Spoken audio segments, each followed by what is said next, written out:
ಅಣ್ಣ ಒಂದ್ ಪ್ಲೇಟ್ ಪಾ. ಅದೇನು ಶಾಪಲ್ಲಿ ಯಾರಿಲ್ಲ.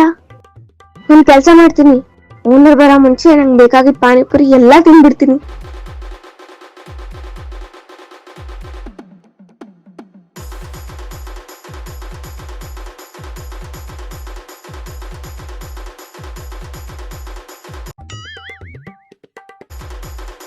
ಅಯ್ಯೋ ಓನರ್ ಬಂದ.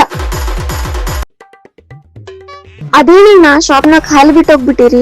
ಇಲ್ಲ ಮೇಡಮ್, ಪಾನಿಪುರಿ ಖಾಲಿ ಆಗಿದ್ರೆ ಪಾನಿಪುರಿ ತರಕ್ ಹೋಗಿದ್ದೆ. ಓ ಹೌದಾ? ಹೌದು, ನಿಮ್ಗೇನ್ ಪಾನಿಪುರಿ ಬೇಕಿತ್ತಾ? ಪಾನಿಪುರಿ ಏನ್ ಬೇಡ ಅಣ್ಣ, ಶಾಪಲ್ಲಿ ಯಾರಿಲ್ಲ ಅಂತ ಇಲ್ಲೇ ನಿಂತ್ಕೊಂಡೆ. ಇನ್ನೊಂದ್ಸಲ ಶಾಪ್ ನ ಖಾಲಿ ಬಿಟ್ಟು ಹೋಗ್ಬೇಡಿ, ಸೇಫ್ ಅಲ್ಲ. ಅಯ್ಯೋ ಮೇಡಮ್, ಶಾಪ್ ನಾನು ಖಾಲಿ ಬಿಟ್ಟೇನು ಹೋಗಿಲ್ಲ. ನೋಡ್ಕೊಳಕ್ಕೆ ಅಲ್ಲಿ ನಮ್ಮ ಅಣ್ಣ ಇದಾರೆ ನೋಡಿ. ಸಾರಿ ಅಣ್ಣ, ನಾನು 5 ಪ್ಲೇಟ್ ಪಾನಿಪುರಿ ತಿಂದಿನಿ, ಫೋನ್ ಪೇ ಮಾಡಿ. ಹೌದಾ, ಸರಿ ಮಾಡಿ ಮೇಡಮ್. ಆಯ್ತು ನೋಡಿ. ಹಾ ಸರಿ ಮೇಡಮ್. ಒಂದ್ ನಿಮಿಷ ಮೇಡಮ್, ನಿಮ್ಗೆ ಯಾರಾದ್ರೂ ಗೊತ್ತಿರೋ ಒಳ್ಳೆ ಡಾಕ್ಟರ್ ಇದ್ರೆ ಹೇಳ್ತೀರಾ? ಯಾಕೆ? ಯಾಕೆಂದ್ರೆ ಮೇಡಮ್, ನಮ್ಮ ಅಣ್ಣಗೆ ಅದು ಕಣ್ ಕಾಣಿಸಲ್ಲ ಮೇಡಮ್, ತೋರ್ಸೋಕೆ.